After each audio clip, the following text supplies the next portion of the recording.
My experiences have made me believe that we are in a military kind of thing going on with, in fact, other life forms, which are higher life forms, which are unseen, as you talked about, and I've talked about too, the reptile alien presence. What are we talking about, reptile alien presence? I don't know exactly what all of this means, but I know it's there. I've heard way too much not to know that there is a reptile alien presence on the earth. Right. Where did they come from? How really powerful are they? How long have they been around? And what is their relationship to us? How much can they do to us and manipulate us?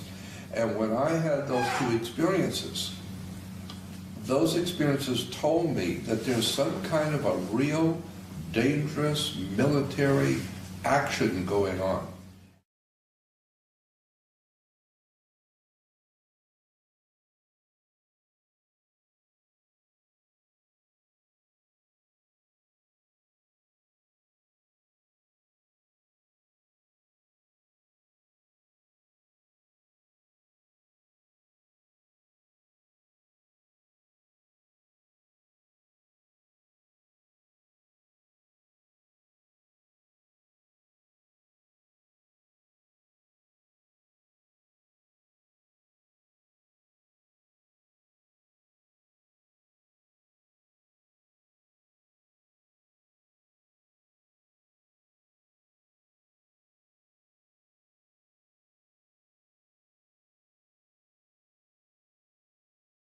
Well, I think, when you're looking at a massive insider like George Lucas, when he produces like the Star Wars movies, that's the level you're talking about. That sort of stuff is going on. That's not taking place in a galaxy far, far away. That's much closer to home, and that's the level you're talking about. And I agree with you.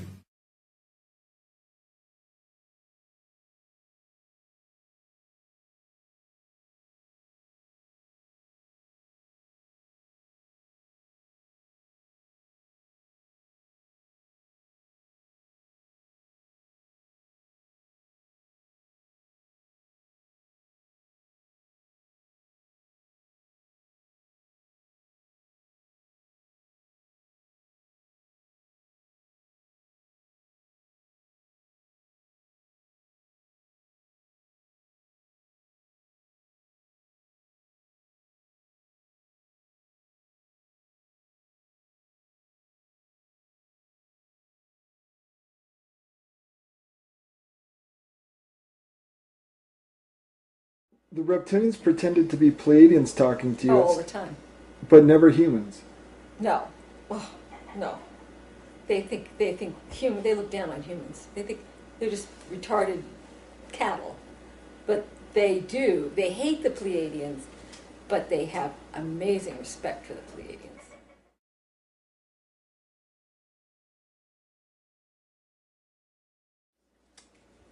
Did you? How did you begin to hear directly from the Pleaidians?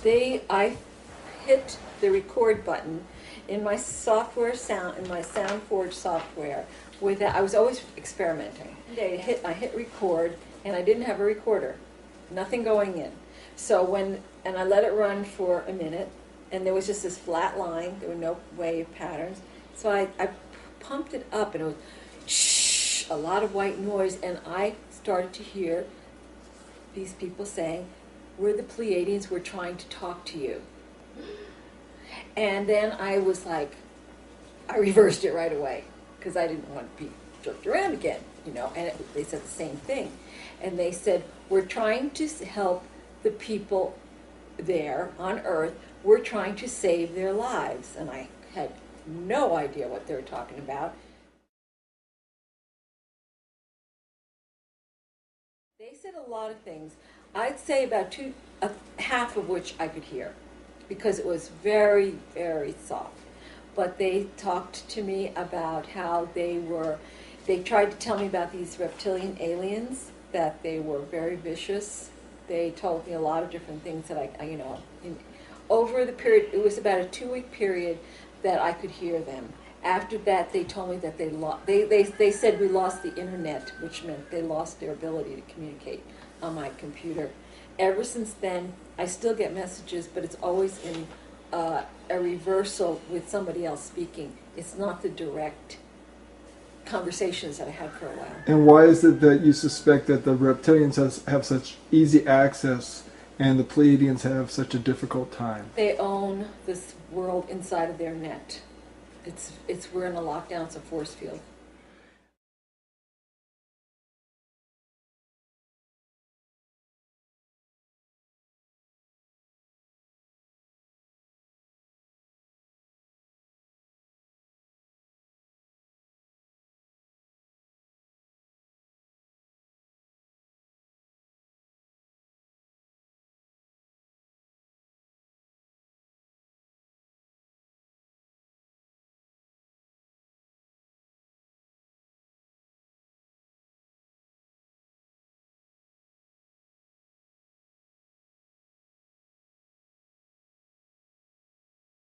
And how about yourself? Do you feel kinship with the Pleaidians, or? Yes. I wouldn't have. I mean, I never was into, I'm special, I'm Pleaidian. I'd heard a lot of that on the TV show we had done, and I was like, get a life. But back when the Reptilians first started showing up, they kept calling me the Pleaidian. And I kept hearing it over and over again. And it was coming up all the time. And then I heard from the Pleaidians. For a short time, they were able to talk to me. And then I knew it was true. And I would say there are lots of Pleaidians here. There are lots. If I would say anybody who would be interested enough to watch a program or to something like this project probably is not from here. And probably Pleaidian.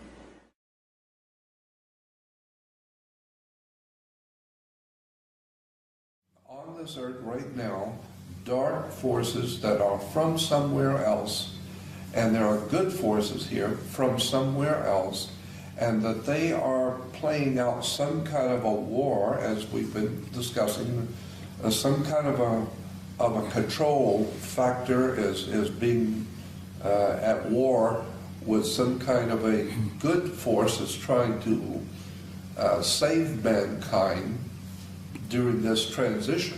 And you're from somewhere else as well. You gave us 2 hours of video to testimony. Well, I just to said that. Yeah, I just said that. And I think we're all probably from somewhere else. Most of the people watching this video are probably from somewhere else. The pawns in the world are the people who you have sometimes made reference to who don't have a clue about what's going on. But there are many who are realizing actually that they too are also from somewhere else, metaphorically or literally. And they're the cavalry that we've been waiting for. We're all here. The cavalry are already here. We've just got to wake up.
September of 1991, the Space Shuttle Discovery captured an unidentified object on film. What you're seeing now is actual footage shot by NASA cameras from that shuttle mission. Watch the top of your screen. Note the object that moves from right to left. Two mysterious flashes, and it makes an immediate 135-degree turn and accelerates. This is followed by a strange streak of light, which seems to narrowly miss the unknown object. This dramatic footage has been in dispute since it was shot. I studied it extensively over maybe a 2-year period at least.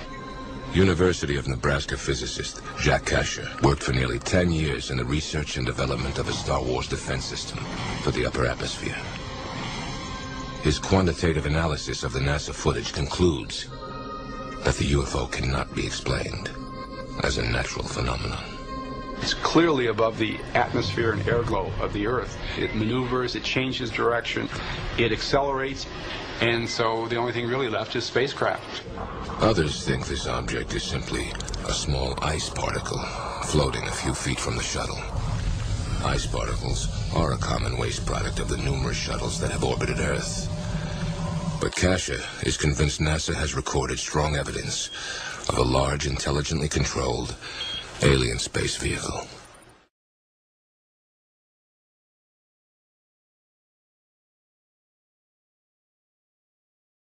We told you about a possible missile, rocket, or maybe airplane that was seen off the coast of California on Monday. Today, there still aren't many answers as to what it actually was, but one woman says she has some answers. You'd be surprised to find out where she's getting her information from. Colleen Thomas is a home health administrator turned physicist who specializes in the science of creation. And she's the mother of a race of good aliens here on Earth called Pleaidians. She says she knows exactly what happened with that missile. And she joins me now from Roseville, California. Colleen, thanks so much for joining me. First of all, tell me what you know about what happened with that supposed missile. It was I got in my ear, as it were, as I was sleeping, that it was a missile fire, President Obama trying to start a war with Iran. The Pleaidians downed the missile harmlessly at sea, and then last night from San Diego, our government fired another ICBM at the Pleaidians this time. But the Pleiadians ships are able to change density and do all kinds of things that these guys on this planet have never imagined. And a rocket could pass right through them and not harm them. And plus, they can outrun it too if they wanted to just get out of the way. But it's really kind of silly to think that we can take on a race that's been around for many, many, many millions of eons longer than the reptilians.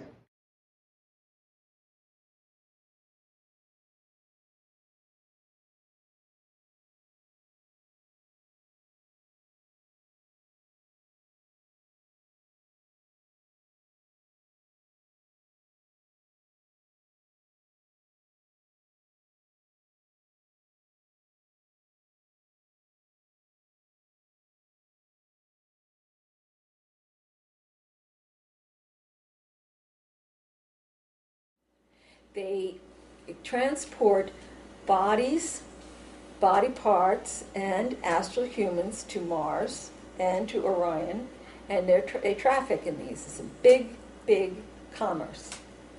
We are their whole life. Orion, Mars, and this, which are their two main bases of operation. They come from Orion. Mars they own. They have huge detention centers and huge meat lockers. Most of the people who die are taken to Mars and they have hanging pens where they then kill them again astrally in these hanging pens. I think they probably are raping people while they're getting ready to be hanged, because that is tremendous fear, and they ingest that energy. They will torture little children in front of their parents so that they can get that energy. I mean, there's no depths that this race will not stoop to.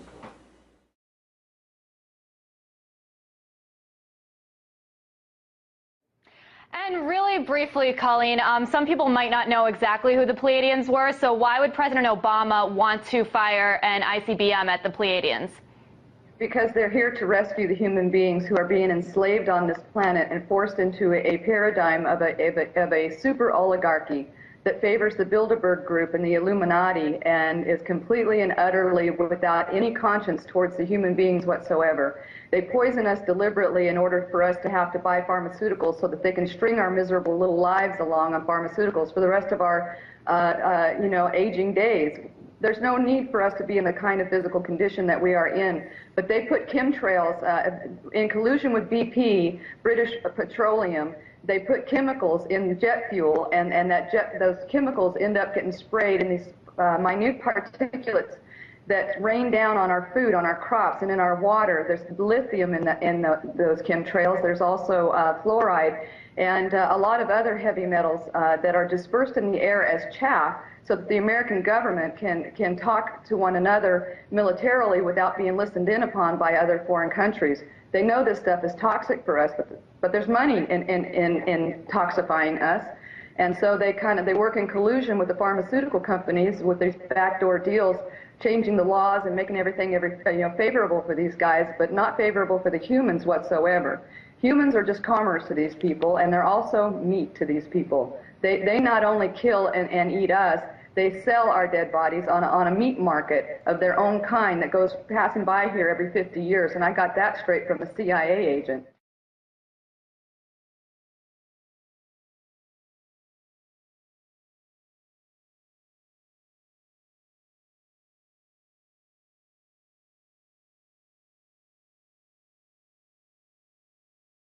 Are unseen, as you talked about, and I've talked about too, the reptile alien presence.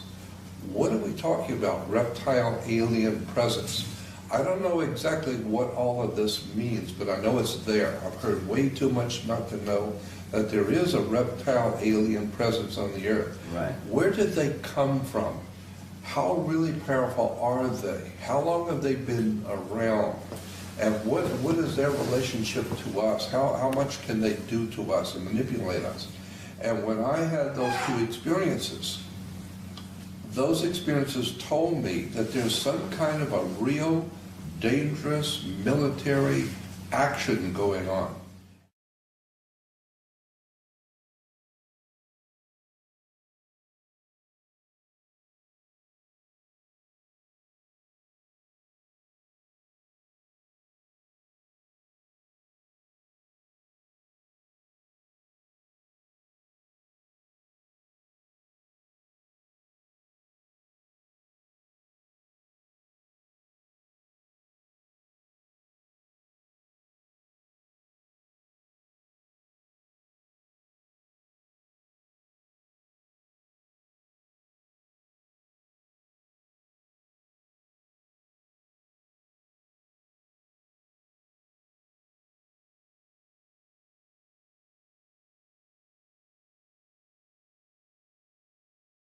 Well, I think, when you're looking at a massive insider like George Lucas, when he produces like the Star Wars movies, that's the level you're talking about. That sort of stuff is going on.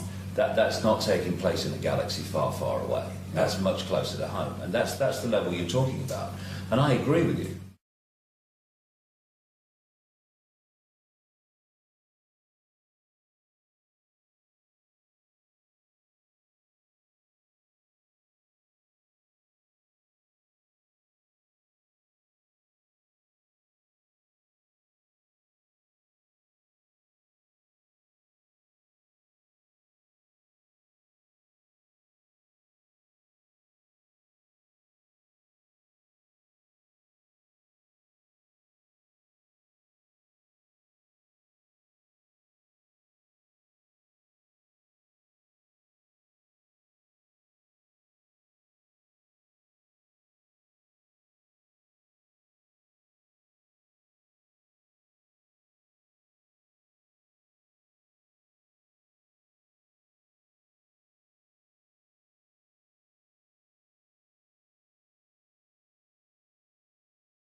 My experiences have made me believe that we are in a military kind of thing going on with, in fact, other life forms, which are higher life forms, which are